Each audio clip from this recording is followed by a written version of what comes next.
This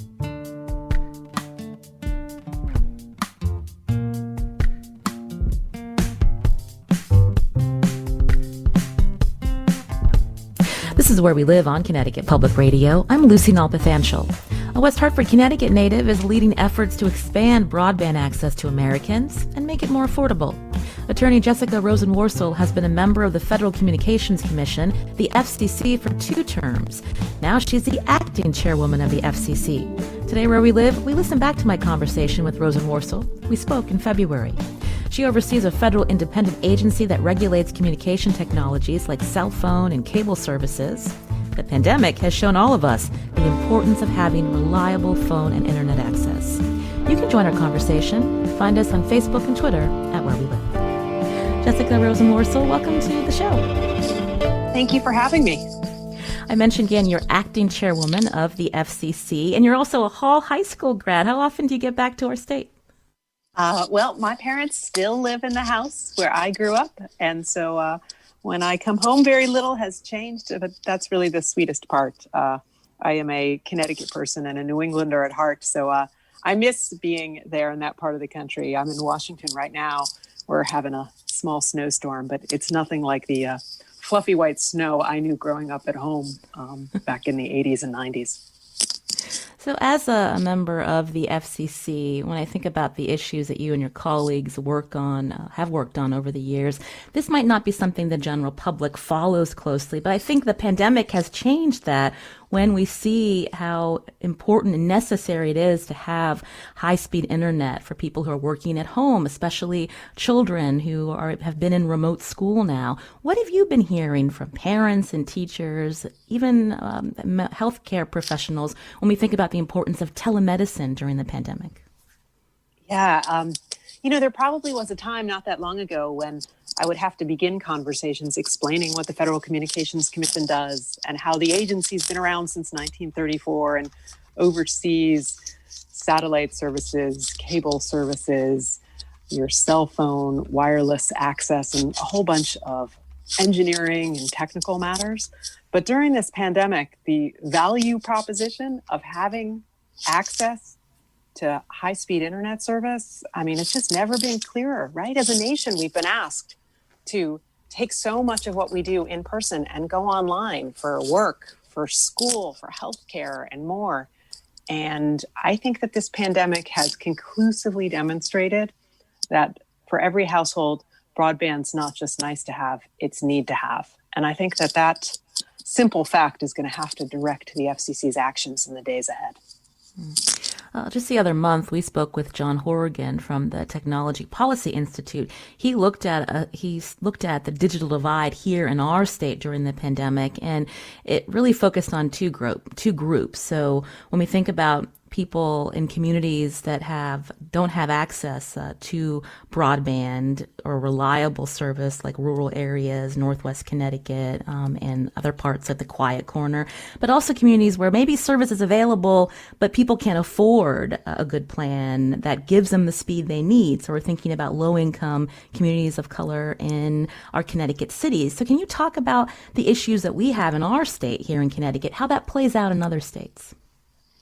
I actually think the way that he described the digital divide is just right. I think for too long when we talked about the digital divide, we were only talking about rural communities, remote areas like you said, the Quiet Corner or Northwestern Connecticut, where the infrastructure may not reach every single house and every single business. And we need to spend funds and develop plans to make sure that it does, just like we've done with electricity over the history of this nation and in the state. But there's this other component to the digital divide that's really important, which is we have to think about adoption and affordability. And there's some data out there that suggests that 3 to 4 times as many households in urban and suburban areas don't have reliable and consistent access to broadband. So if we're going to solve the digital divide, get everyone everywhere connected, and I think we have to address both deployment and adoption. And I think that's the way we have to think about this issue going forward. I understand that you've coined the term homework gap, and now again we're in this pandemic where we see how the digital divide impacts children and learning. We know that children have a right to receive a free public education. Do you see this also meaning that kids have a right to good, consistent, reliable internet access too? Acting Yeah, I'm so Chairwoman. glad that you asked about what I call the homework gap. And the way I describe it is this, when I was growing up in West Hartford, if I needed to do my nightly schoolwork, I needed paper, a pencil, and my brother leaving me alone. And, that third one was the hardest part. And now every child needs internet access. Look, 7 in 10 teachers before this pandemic assigned homework that requires internet access. But all the FCC data show that there's 1 in 3 households that don't have broadband service. And where those numbers overlap is what I started calling the homework gap. And it was a crisis before the pandemic. But then, roughly a year ago, we sent 50 million kids home and we told them to go online and engage in remote learning. But you know what? Millions of kids have been locked out of the virtual classroom because they don't have that reliable internet access at home. So I have been pressing for the FCC to make solving the homework gap a priority. It feels to me that it's a very distinct part of our nation's digital divide, but it's one that we should be able to solve. There's data that suggests there's between 12 to 17 million students in this country who don't have access to the internet they need for their education. And I just feel like that's a big number, but it's not so big we can't solve it. And we should use programs that have existed for decades, like a program called E-Rate, that helps connect our schools and libraries in every state across the country. How can we update it and modernize it so it also helps provide options for those kids to get connected at home for their homework and their schoolwork?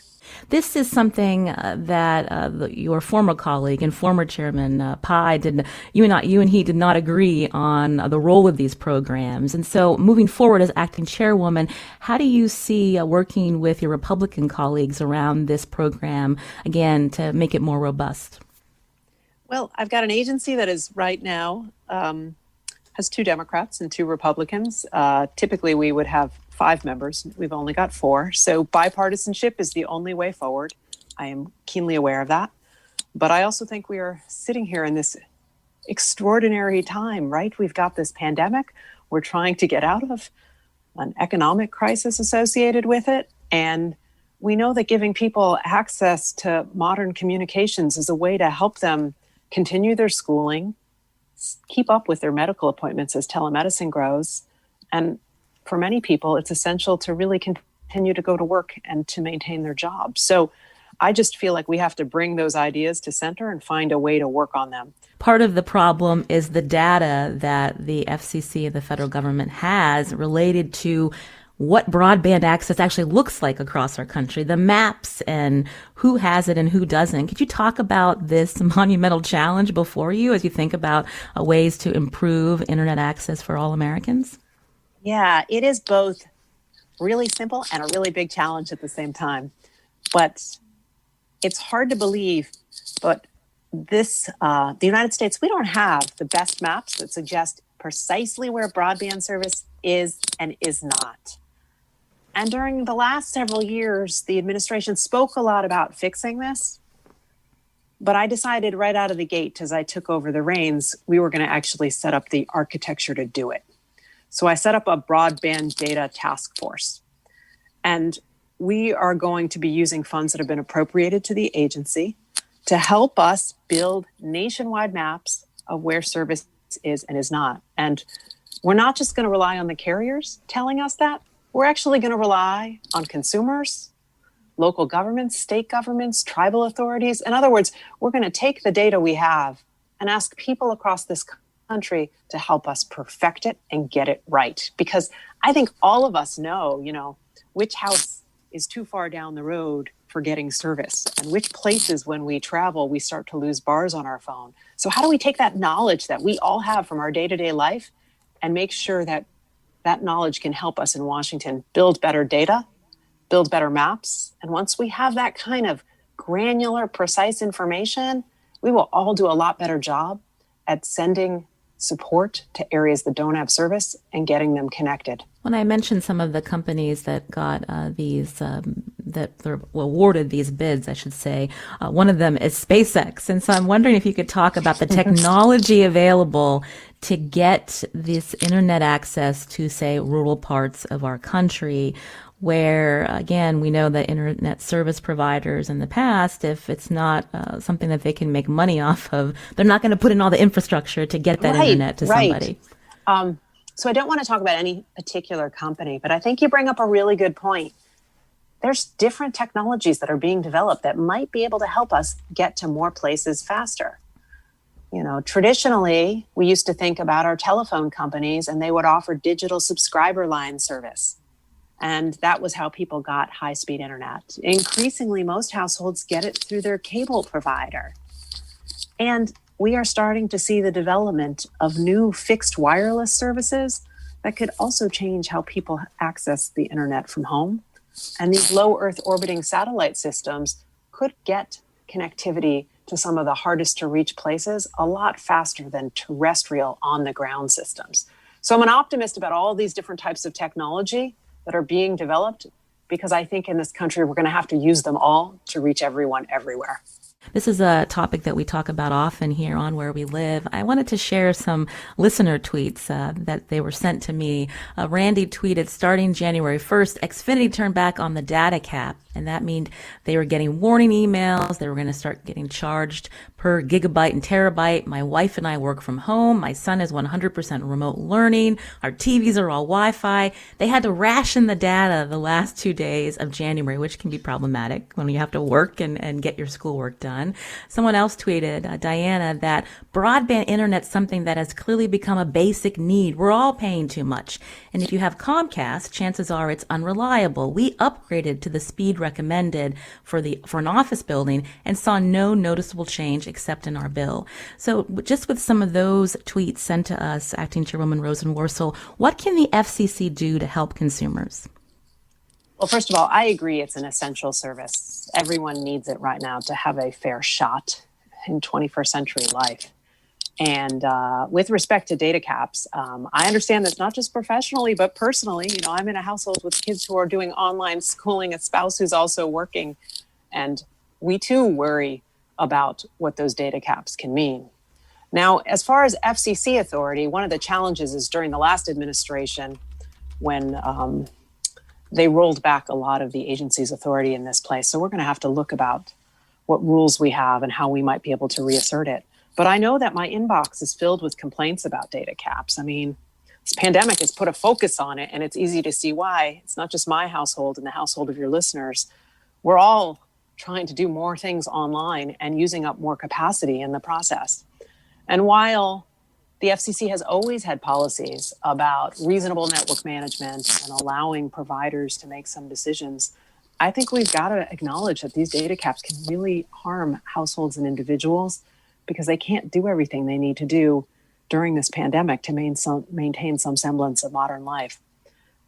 This is an area of concern. I've asked the FCC's Enforcement Bureau to look into some reports that certain ISPs, if they're complying with their policies and how they disclose information to the public about what their plans are. And I've also reached out to the Attorney General of Pennsylvania, who's done some work on this subject. So I am studying what policies we have in place at the FCC in light of changes made during the past administration, and trying to figure out a way to address this because, again, I understand it not just professionally, but personally. It's an issue in my household, too. You mentioned ISPs, internet service providers. When we talk about the changes in the last administration, how these internet service providers are classified, I think it's Title I versus Title II, and why that difference why it would make a difference in terms of how to get internet service providers to comply with more regulations. Acting Chairwoman, can you describe that for us? Yeah, the last administration chose to roll back the FCC's net neutrality rules. I oppose that. I support net neutrality. But in the process of rolling back that authority, the agency also diminished its oversight over broadband and internet service providers generally. And I think, in this pandemic, it's not a great idea. We're all using these services to keep up with our day-to-day lives, and finding out that the communications authority in this country has less authority than it used to oversee internet service providers is not especially helpful. I'd like to see the FCC revisit those things, but at the moment I got an agency that is shy one member, and this is a hard issue to push forward on. But again, we're looking at data caps. We're looking at ways under existing rules we can start fixing these issues faster, and especially any kind of abuses that happen for consumers where they signed up for a plan that says they get a certain amount of service and then they are told that that service is not available. So when we talk more about, helping consumers with internet service providers and the cost of plans moving forward, I mean, what do you think is your first priority as acting chairwoman beyond getting the data mapping, the right data before the federal government? I think getting this emergency broadband benefit program up and running. It would be the biggest program to assist households in this country with broadband affordability that's ever existed. And we want to make sure that we get the word out about it. Consumers who may be struggling during this pandemic know about it and can sign up easily and swiftly. So the emergency broadband benefit program is first among all of our priorities, because I think it can do a lot of good connecting households that might be struggling right now or having a hard time trying to figure out how they're going to pay their broadband bill and also put groceries on the table. The former administration, net neutrality was repealed.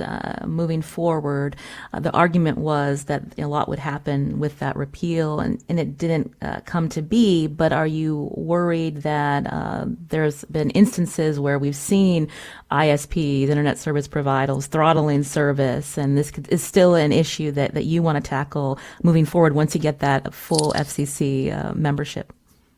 Well, I'd like to make sure that the FCC has authority over broadband, like with net neutrality, that was pushed back by the last administration. And I think what's important to keep in mind is that many households only have one provider available where they live.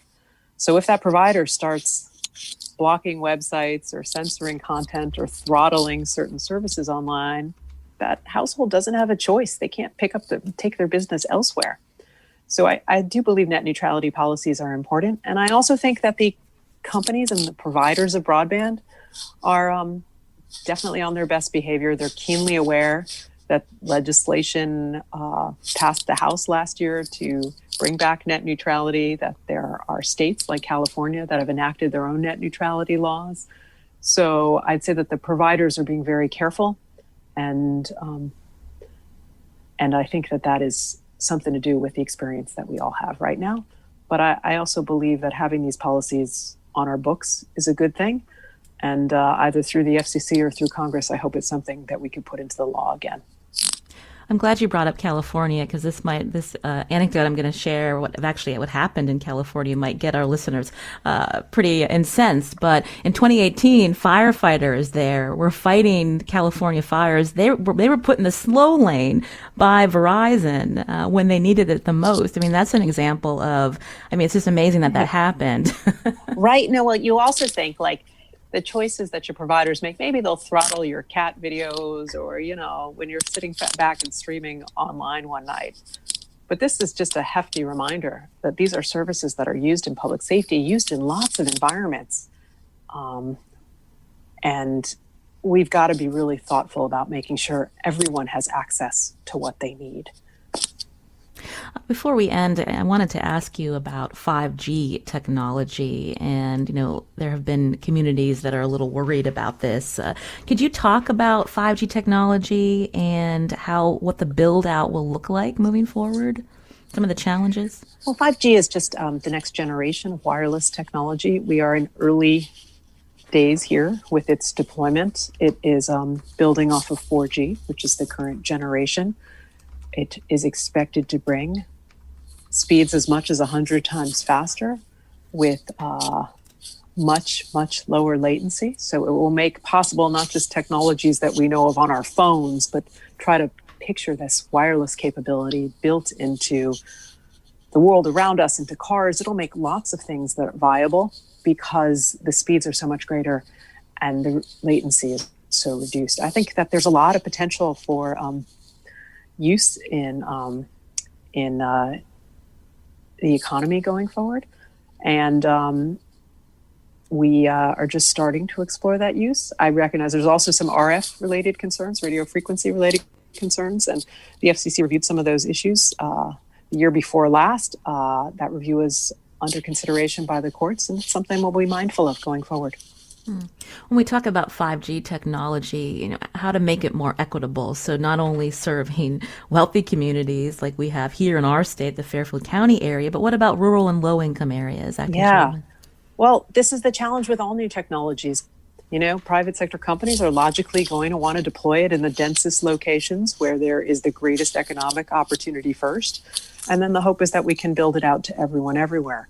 But instead of just, hoping about it, we can also make policy choices that expedite that deployment by compelling wireless licensees to build not just to population, but to geographic areas, by providing support through universal service funds, and by working with states and cities to make sure that they have reasonable rules in place to help assist with that deployment, because that infrastructure is going to be really important for the next generation economy in every town and every community across this country. So I think we've got to look at all of those tools we have to improve policy to help its deployment and make sure it reaches everyone everywhere. And what role does the FCC have in maybe upping what counts as broadband? I think, 25 megabits per second? That doesn't work for life in the pandemic. No, I think I've been complaining about this for so long. So now I've got the opportunity to try to change it. Our current broadband standard is 25 megabits download, 3 megabits upload. I think it is high time to change that standard. I hope to be able to convince my colleagues to do so. As a nation, when we set big goals, we get big things done. And I think at a minimum, it should be 100 megabits downstream as table stakes for every household right now. And we got to work towards that goal. If it's out of reach, then we got to find ways to be able to reach it and make it happen. But we should have a bigger goal than a 25 megabit standard. I think that standard has been in place now for 5 years. It's time to update it and upgrade it. I want to thank Jessica Rosenworcel for joining us here on Where We Live. Again, she's acting chairwoman of the Federal Communications Commission. She also hosts a podcast. Can you tell us briefly, our listeners, about the podcast?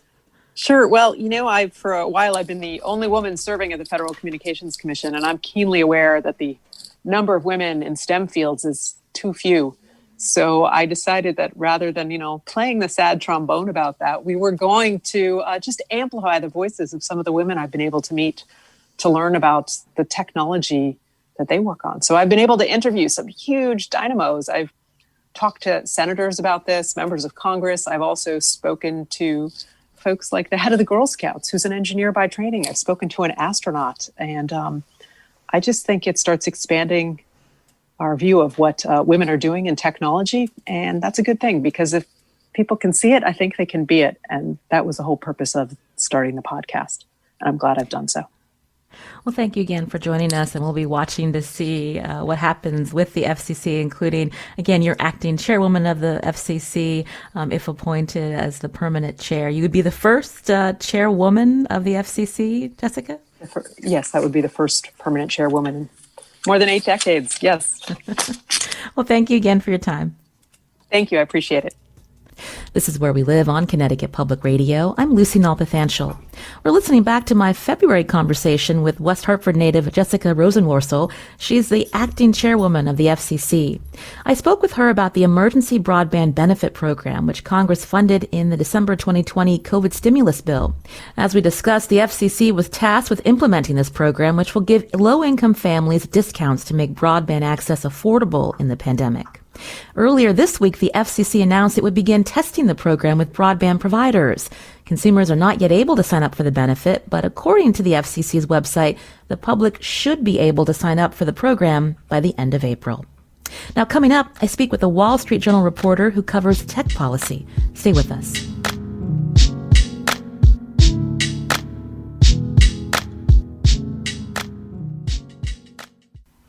This is Where We Live on Connecticut Public Radio. I'm Lucy Nalpathanchel. We just heard from Jessica Rosenworcel, acting chairwoman of the Federal Communications Commission.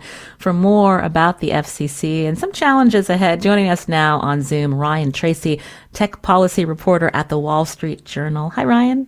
Good morning. Thank you for coming on today. So could you respond to Chairwoman Rosenworcel's interview, starting with broadband access?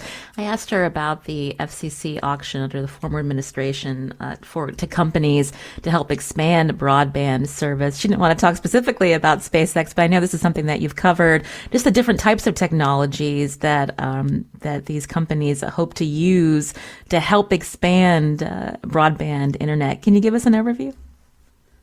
Sure. Yeah. So this is kind of the other, you did a great job of outlining, one problem is affordability. The other problem is access. And there are large parts of America that don't even have a provider offering broadband right now. So under the Trump administration, the FCC did an auction, the results of which were announced at the end of last year, that is going to be about $9 or $10 billion over the next 10 years that will subsidize providers to build out these networks in rural areas.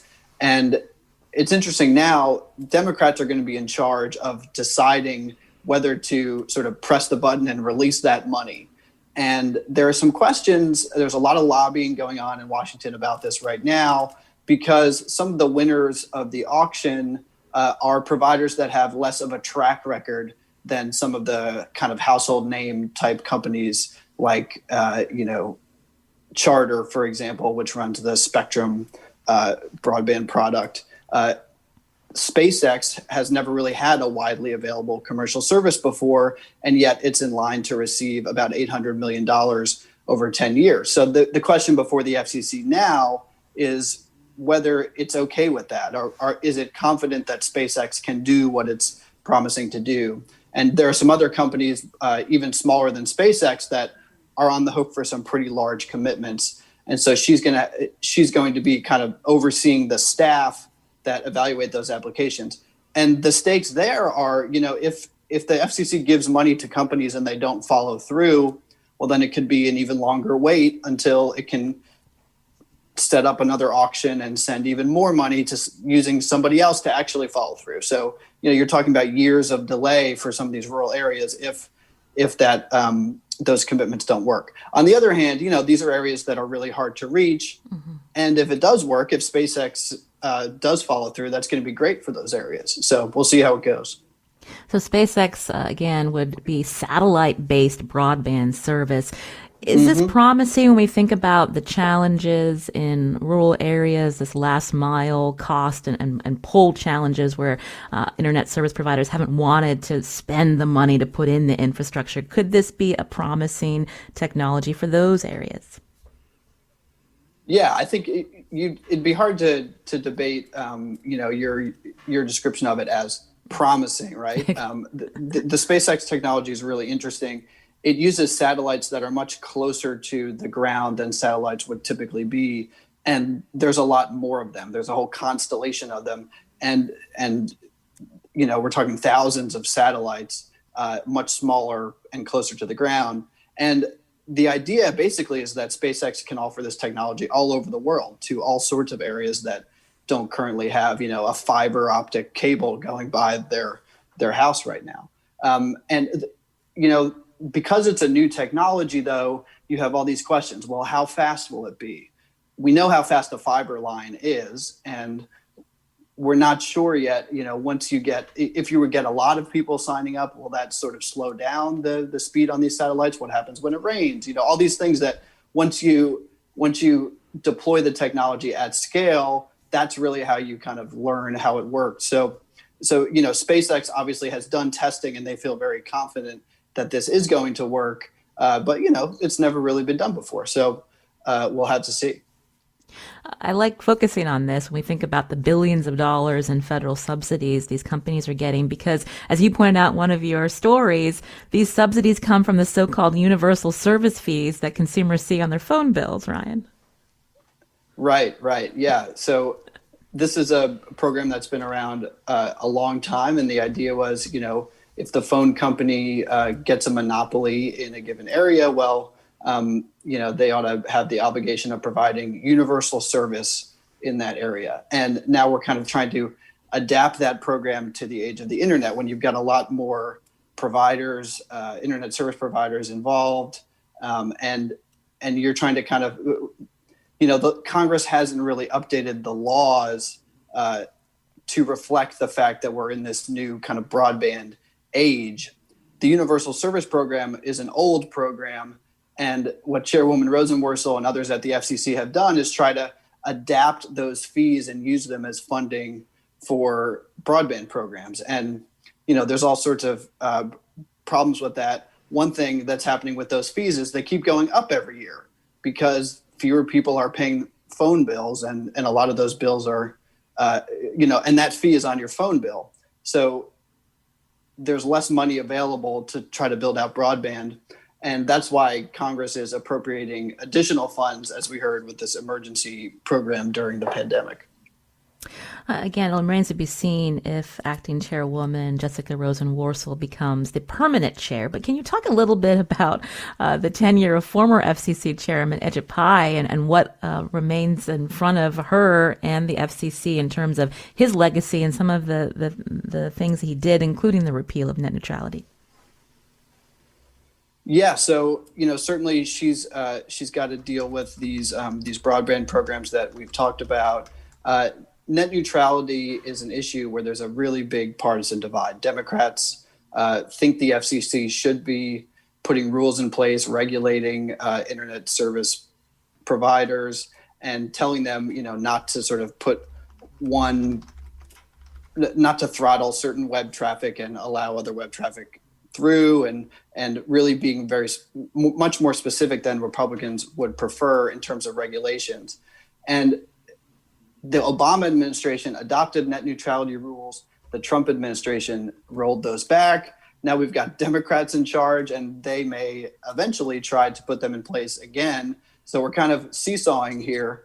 And she's obviously got, you could tell, I think, from the interview, she would love to be able to move forward tomorrow with reinstituting net neutrality rules, but she doesn't have the votes to do that right now. And so that's not going to be at the top of the agenda.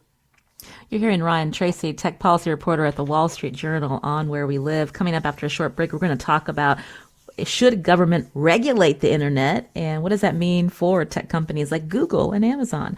We'll be back after a short break.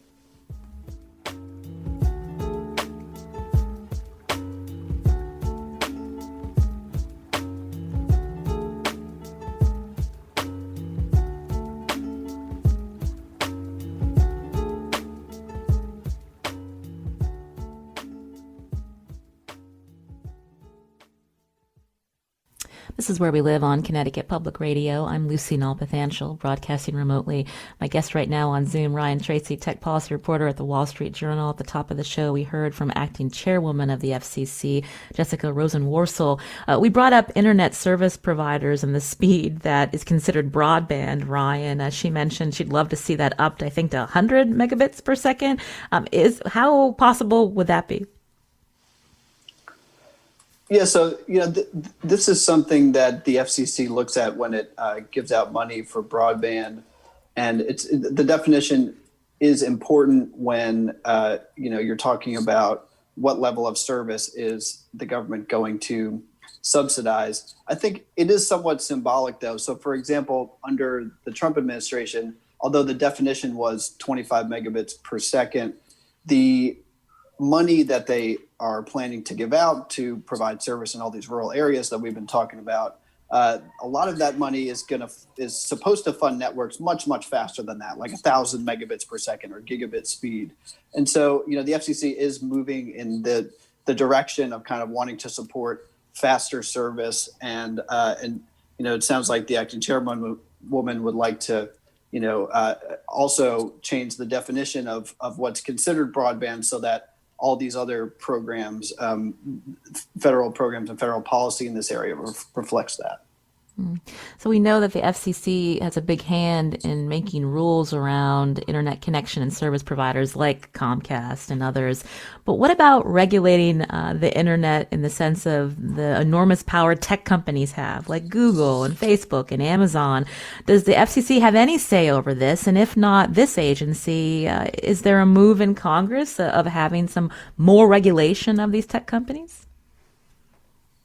Yeah, so this is one of the really kind of odd things about the debate that the whole country is having right now about social media, and there's been these antitrust cases also against Google and Facebook filed at the end of last year, and there really is no agency that regulates the internet, right?